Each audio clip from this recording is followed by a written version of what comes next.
Speaker. I want to thank the gentleman from New Jersey for your leadership. Thank you for yielding.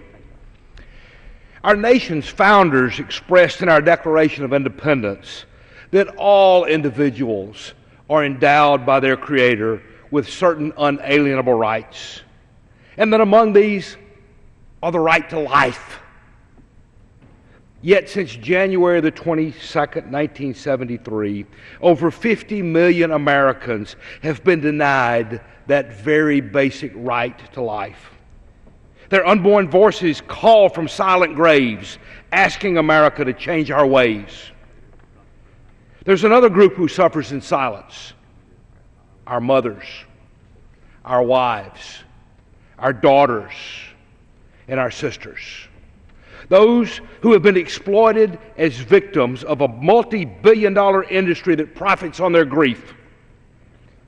On this, the 39th anniversary of that decision, we rededicate our efforts to stand for life. The measure of a society is how it treats its most vulnerable of its citizens.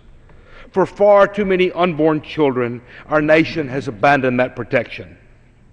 Now, there are those who say that since the Supreme Court has declared it, it must be right. This is the same Supreme Court that looked at Mr. Dred Scott and said, "Mr. Scott, in the eyes of the law, you're not a man, but chattel, the legal equivalent of a cow." The Supreme Court was wrong in 1857, and it was wrong in 1973.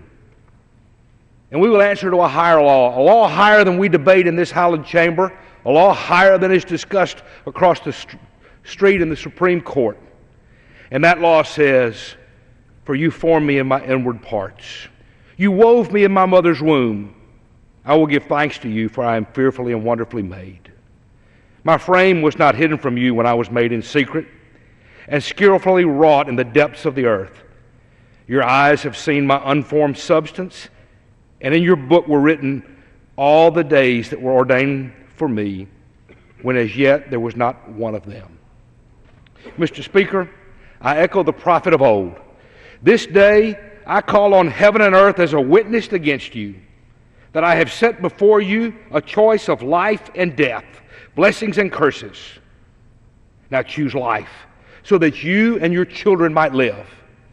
This night, we choose life. I yield back.